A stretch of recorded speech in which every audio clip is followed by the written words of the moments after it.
Hello, c'est Lily et bienvenue sur mon podcast Aurora. Aujourd'hui, on va parler du harcèlement scolaire. Qu'est-ce que c'est, comment ça se manifeste et mon expérience personnelle. Si je fais un podcast là-dessus, c'est parce que je l'ai malheureusement vécu et en plus de ça, je pourrais vous parler du après. Le harcèlement scolaire, qu'est-ce que c'est? Déjà, c'est du harcèlement, donc c'est une violence répétée exercée par un ou plusieurs élèves, puisqu'on est dans le cadre scolaire, donc envers une victime. Il y a un rapport de domination physique, sociale, psychologique qui se joue entre le bourreau et la victime. Le harcèlement peut être verbal, physique, psychologique ou également du cyberharcèlement.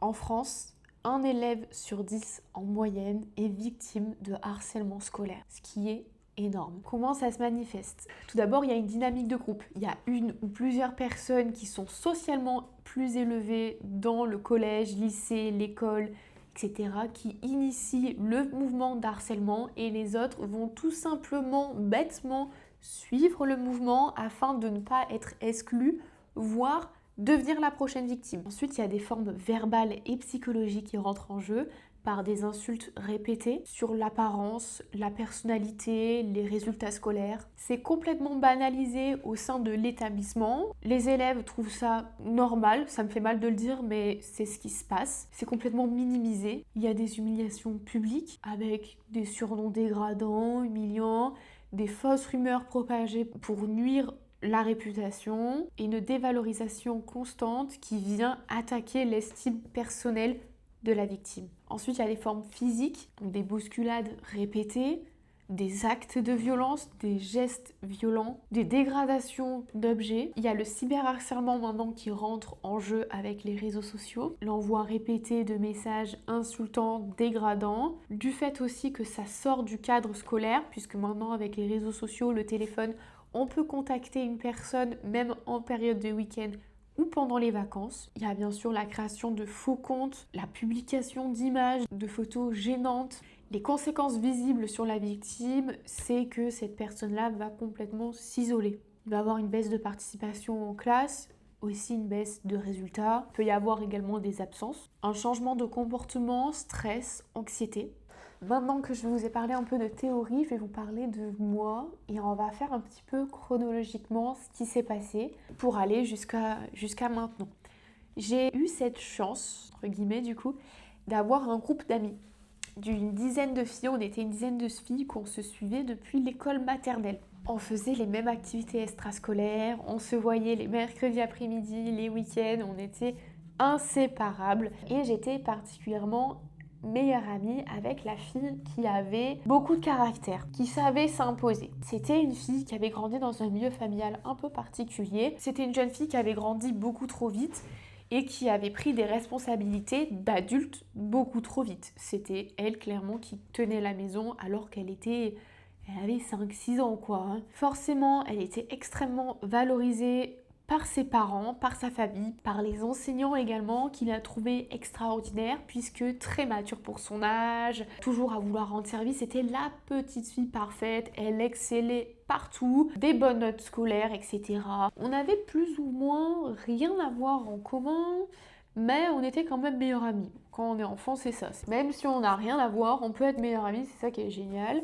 Cependant, plus cette jeune fille a grandi, plus elle a eu énormément de complexes et ces complexes se sont complètement ressentis sur moi. C'était le genre de personne, et malheureusement je pense qu'elle l'est encore, c'est le genre de personne qui rabaisse les autres pour se valoriser. C'était une jeune fille qui avait un physique pas forcément très avantageux, qui était tellement mal dans sa peau que pendant le collège, ses parents lui ont autorisé à faire plusieurs chirurgies esthétiques. Voilà, c'est pas de la petite médecine, injection, etc. Non, c'est vraiment de la grosse chirurgie esthétique qu'elle a loupé énormément de mois de classe pour se refaire la moitié du visage au final. Suite à ça, effectivement, elle était parfaite, vraiment parfaite. Et ça a débloqué un truc chez elle de mean girl qui était déjà un peu présent avant, mais là, son ego a été surboosté par le fait de ce physique avantageux qu'elle avait, et elle est devenue vraiment une peste. Et a commencé un petit peu à créer des conflits au sein du groupe. Elle avait tellement ce caractère et cette personnalité hyper forte qu'on restait tous. Et un jour, sans comprendre pourquoi. On était au lycée, j'arrive comme tous les matins, personne ne me calcule. La veille, j'étais la meilleure amie de la fille la plus incroyable du lycée, et le lendemain, on me mettait de côté du groupe, personne n'osait me regarder dans les yeux, et ça a été le début de l'enfer, même si au final, avec le recul, je me rends compte que l'enfer, je l'avais déjà vécu avant aussi, mais voilà, ça a été comme ça que mon harcèlement a commencé. J'ai essayé de leur parler, essayé de comprendre. Le début du harcèlement a été de suite très violent, c'est-à-dire que cette ignorance a duré 1 jour, 2 jours, un truc comme ça. En fait, elle critiquait ouvertement une fille. Je comprenais pas que c'était moi, ça semblait un peu irréel que ce soit moi. Et surtout, elles associaient cette fille-là à des rumeurs, à des actes qui étaient mais à des années-lumière de la personne que j'étais, quoi. Donc du coup, je n'ai pas calculé au début qu'on parlait de moi, et ça a été quand j'ai commencé à subir de la violence, donc des bousculades dans le couloir, des dégradations d'objets, on m'a volé mes affaires aussi, que j'ai compris que, en fait, la personne dont elle parlait mal, c'était moi. J'avais des rumeurs complètement affreuses à mon sujet, ce qui m'a mis dans des positions assez délicates. Ça m'a entraîné beaucoup de personnes malveillantes et attentionnées qui sont venues me voir. J'étais énormément critiquée quotidiennement dès que j'arrivais. En fait, c'est simple. Dès que j'arrivais, j'avais l'impression d'être comme un défilé. J'arrivais, je marchais, je rentrais passais par le couloir, etc. Et j'étais regardée de haut en bas. Et j'étais critiquée sur ma coupe de cheveux, j'étais critiquée sur mes vêtements, ma manière de marcher, ma personnalité. J'étais critiquée sur tout. Je recevais des messages. Alors moi, à l'époque, c'était il y a 10 ans. Donc à l'époque, ce qui se faisait beaucoup, c'était les stories Snap. Mais ça revient un peu à la mode, j'ai l'impression, Snap, non? Mais moi, c'était les stories Snap, et du coup, il y avait énormément d'insultes sur les stories Snap. On me prenait en photo en cours aussi. Ce que ça m'a provoqué une peur bleue de passer à l'oral. Et même encore à l'heure actuelle, quand il s'agit de faire des exposés à l'oral, et pourtant, j'ai passé plus de temps à la fac qu'à l'école, mais encore à l'heure actuelle, je suis incapable de passer à l'oral devant un groupe d'élèves. Si c'est qu'avec des professeurs, il n'y a aucun problème là-dessus. Mais par contre, si c'est que des étudiants, j'ai peur. Genre vraiment, j'ai peur, ça me déclenche un truc chez moi. J'ai été critiquée, forcément. Donc faire un oral, c'était juste l'enfer sur Terre. Je participais plus. Je faisais énormément de crises d'angoisse à m'évanouir. Je m'évanouissais en cours, tellement que mon corps ne supportait plus le harcèlement, parce que vraiment, personne ne s'en cachait. Même les professeurs entendaient, voyaient, parce qu'on me lançait des papiers. J'avais les cheveux très très longs à l'époque, Je les avais jusqu'aux fesses. Et on me lançait des chewing-gums aussi, exprès pour que ça s'accroche dans mes cheveux et que je doive les couper. Donc je m'attachais tous les jours les cheveux. Au début, ça a été un harcèlement extrêmement violent d'entrée. Au bout de quelques semaines, j'ai essayé d'aller voir cette soi-disant meilleure amie qu'on va appeler Alice. Ça n'a rien à voir avec son prénom. On va appeler Alice, et j'avais demandé à la voir, à lui parler, à essayer de comprendre. Et surtout, une des rumeurs qui circulait serait que j'aurais soi-disant couché avec son crush. Voilà, parce qu'elle était amoureuse depuis des années d'un garçon que je ne calculais même pas, que j'en avais rien à faire, voilà. Moi, j'étais en crush sur un autre mec depuis des années, donc voilà. Et une des rumeurs qui circulait, c'était que j'avais couché avec lui. Je me suis dit, je vais essayer pas de la confronter, mais d'avoir une discussion avec elle pour lui faire comprendre que cette rumeur-là, elle est complètement fausse, et surtout que mon amitié avec elle me manque énormément. Pour vous dire, j'ai été harcelée tout le lycée, voire même un peu après, et ça a été au bout de 2 ans de harcèlement que j'ai enlevé. J'avais un mur complet de photos de toutes ces filles-là, où on avait 4 ans jusqu'à nos 15 ans, quoi. Et ça a été au bout de 2 ans de harcèlement que j'ai enlevé les photos, parce que je me suis rendu compte que cette amitié, elle était définitivement terminée. Ça m'a pris plus de 2 ans avant de comprendre que j'étais harcelée, et de me dire, là, c'est terminé, quoi. Il n'y aura pas de retour en arrière possible. Parce qu'à ce moment-là, quand j'ai essayé d'avoir une conversation avec cette Alice, elle m'aurait dit, ah ok, d'accord, bon, c'est bon, j'aurais pardonné. Sauf que c'est plus tard que j'ai compris que la majorité des rumeurs, c'était elle qui les avait annoncées. c'était elle qui les avait propagés, qu'elle se donnait à cœur joie de manipuler tout le monde pour qu'ils me fassent du mal. Et du coup, vient le moment de cette conversation. C'était censé être une conversation que toutes les deux, mais je me suis retrouvée face à 9 filles.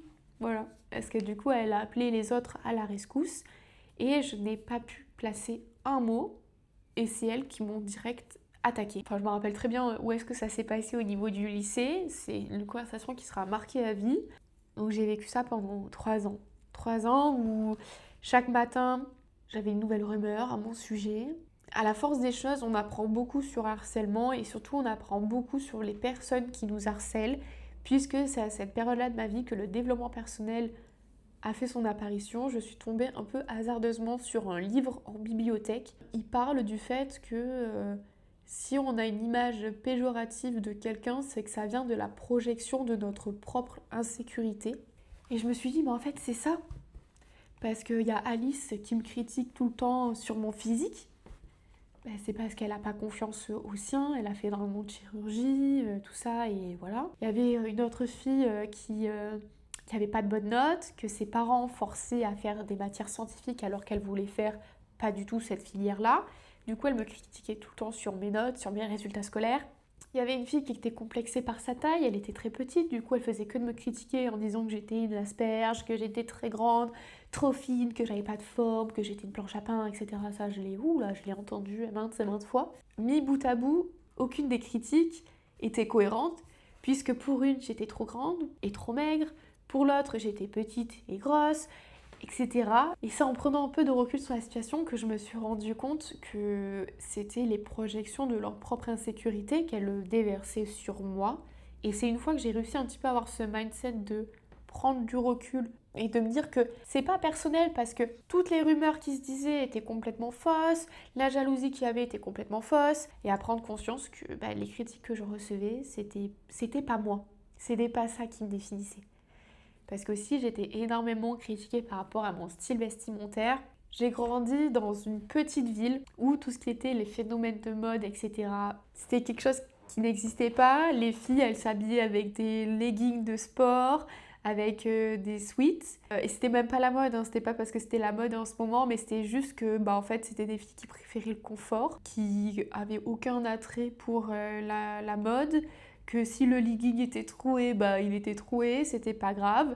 Et moi, à l'inverse, j'ai toujours été quelqu'un qui aimait bien m'apprêter, qui aimait bien faire du shopping, etc., qui aimait bien me maquiller aussi. Et du coup, j'étais un peu devenue la proie facile parce que je m'habillais différemment. La dernière année de lycée, je suis rentrée au conservatoire puisque je faisais de la danse, on faisait toutes de la danse. Et j'ai eu cette opportunité d'aller au conservatoire. C'était beaucoup plus loin que là où j'habitais, mais mes parents, ils voulaient tellement me rendre heureuse qu'ils l'ont fait. Donc plusieurs fois par semaine, on faisait les allers-retours assez loin pour que j'aille faire mes cours de danse. Et vous savez ce qui s'est passé à la fin de l'année ? Fin d'année, il y a un spectacle de danse. C'est le conservatoire, le spectacle de danse coûte cher. C'était loin. Et toutes ces filles-là, elles sont venues me voir. Sur le moment, je l'ai très mal pris. Je me suis dit, mais comment ça ? Comment je le disais pas en fait.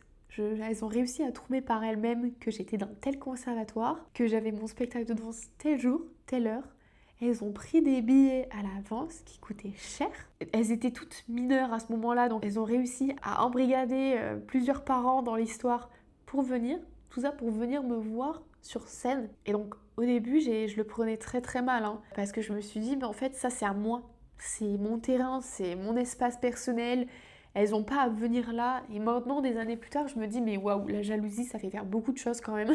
Et avec le recul, je me suis rappelé beaucoup de situations aussi où lorsque j'étais mise en valeur, elle avait ce besoin, Alice, de me rabaisser, notamment un professeur un jour qui était absent. Et nous avons eu un professeur remplaçant, et je me rappelle plus dans quelle matière c'était, mais ce que je me rappelle, c'est que dès qu'il m'a vu rentrer dans la classe, il m'a de suite demandé si j'étais ballerine, si je faisais de la danse classique, et effectivement, c'était le cas. Donc, je lui ai dit que oui, et de suite, Alice est allée voir le professeur pour dire oui, mais moi aussi, je fais de la danse classique. En fait, elle avait cette jalousie, il fallait que toute l'attention soit sur elle. Elle voulait être au final un peu la hit girl du lycée. Moi, je n'avais rien à faire de tout ça. Et au final, à la fin du lycée, qu'est-ce qui s'est passé? Ça va être un peu cliché des films américains, mais c'est ce qui s'est passé. Je suis devenue quelqu'un d'intéressant aux yeux d'autres étudiants, d'autres élèves. Et la particularité de mon lycée, c'est que c'était un lycée également qui faisait des études supérieures, et notamment des filières artistiques. Et j'ai eu plusieurs personnes qui m'ont proposé de faire d'être un modèle photo. Voilà, aucune prétention de ma part, hein, que j'ai accepté parce que je trouvais ça fun. Et à ma grande surprise, c'est que j'ai été exposée dans les couloirs. Ça, je ne le savais pas du tout. Ça, c'était quelque chose qu'on avait omis de me préciser. Même maintenant, quand j'y repense, je me dis que c'est complètement lunaire, cette situation. Mais c'était le cas et franchement, je remercie les gens qui ont fait ça en fait parce que ça m'a un peu pansé le cœur dans toute cette situation, dans cet enfer que j'ai vécu au lycée. Maintenant, je vais vous parler du après. J'aimerais donner de l'espoir, mais je vais aussi parler de choses négatives. 10 ans après le harcèlement, je suis toujours énormément perturbée par ça. Je fais énormément de cauchemars sur le lycée, sur les personnes qui m'ont harcelée. Dès que je recroise malheureusement des personnes qui m'ont harcelée, ça me fait quelque chose, ça me fait du mal. Comme je vous l'ai dit tout à l'heure, j'ai des phobies scolaires, notamment le fait de passer à l'oral devant des étudiants. Ça, c'est quelque chose que c'est compliqué, hein. Maintenant, on va parler quand même de choses positives, hein. Ce qui m'a guéri, ça a été de déménager, voilà, de venir habiter sur Lyon. Et justement, de voir de la vraie civilisation et de rencontrer d'autres personnes, d'autres mentalités et d'être acceptée telle que je suis. Ça m'a beaucoup aidé à m'accepter moi. Je sais qu'on dit qu'il ne faut pas attendre l'approbation des autres pour faire un travail sur soi. Mais moi, ça a été le cas. Suite à un harcèlement, j'ai perdu beaucoup d'estime en moi. Donc écoutez, on va s'arrêter là pour ce podcast. J'espère qu'il vous aura plu. Si vous êtes victime ou si vous avez été victime de harcèlement, ne restez surtout pas seul. N'hésitez pas à me contacter ou à contacter d'autres professionnels. Je sais qu'il y a des numéros disponibles pour parler. Donc n'hésitez pas à faire appel à des professionnels. Et sur ce, je vous dis à la semaine prochaine pour un prochain podcast. Bye!